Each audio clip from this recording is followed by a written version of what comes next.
sell final expense life insurance, you probably know what Social Security billing is if you've been around selling insurance for more than a couple weeks.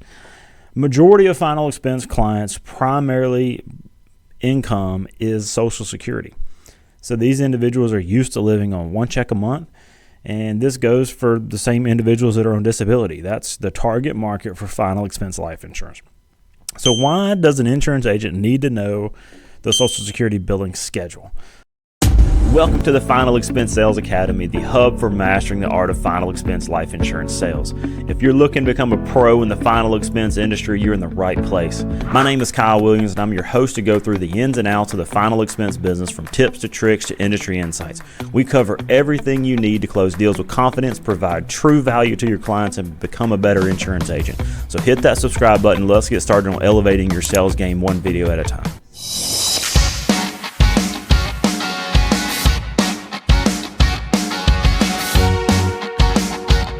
Hey guys, in this episode, we are going to talk about Social Security billing.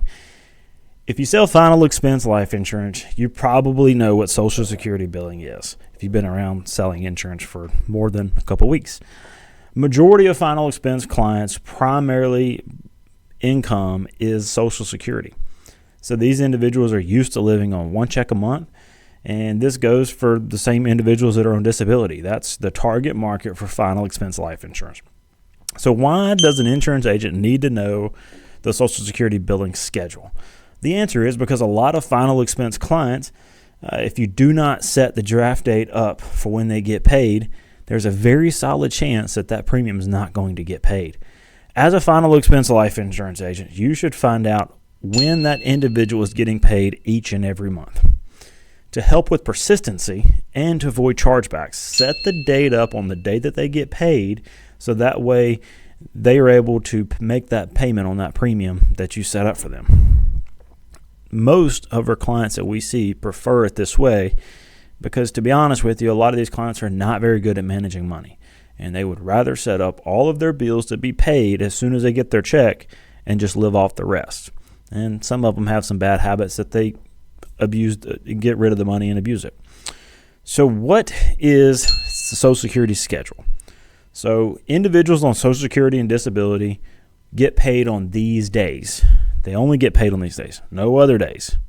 Just these days. They will get paid on the 1st, the 3rd, 2nd Wednesday, 3rd Wednesday, and 4th Wednesday.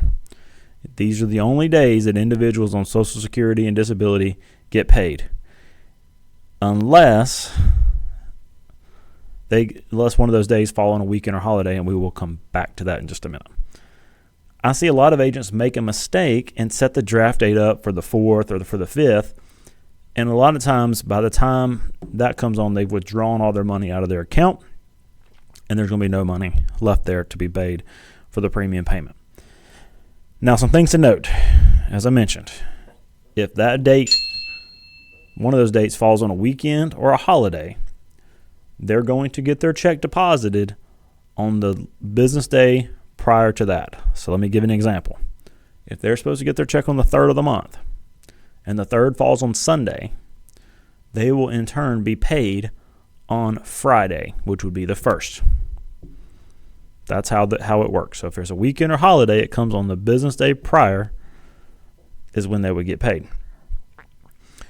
So now that you know the Social Security schedule, how do we set this up to where we can optimize this? So most final expense life insurance carriers know the Social Security schedule, and they know what I'm telling you already, because the carriers make money based off the better persistency that they have. Just the longer that they pay the premium, there's no secret there. So they need to be able to keep the clients on the books as long as possible. So when you sell somebody on Social Security, make sure you're selling them with a carrier that will set it up on Social Security billing. A lot of the top carriers in the space have that option now. So they can set it up for the 1st, the 3rd, the 2nd Wednesday, 3rd Wednesday, and 4th Wednesday. And they also know when or if they get their check early on the 1st, the 3rd, or those other Wednesday dates. They know that schedule. So if they know that schedule, they will take it out on that day. And you can elect in to Social Security billing with the carriers that allow it. So if you're selling somebody on Social Security, make sure you sell with a carrier that offers that and that you select and opt into it. So to sum it up, if you're selling final expense life insurance, make sure you set that draft date up on the day that they get paid. Not a day after, not 2 days after. The government's going to drop their Social Security there on that date. Okay, and they said, well, just in case it doesn't come, it always comes. Okay, it always comes. If anything, it comes early. So make sure that the carrier that you're selling sets up on Social Security billing. This will help with your persistency and help alleviate some silly chargebacks real quick. And by doing this, you get to serve the client better because it'll stay on the books longer and it will get a better chance of paying out upon their passing. So if you have any questions, comment below. If you receive something valuable here, share it with your friends, share it on social media. Be sure to subscribe so that way you catch our latest content, and we will see you in the next episode.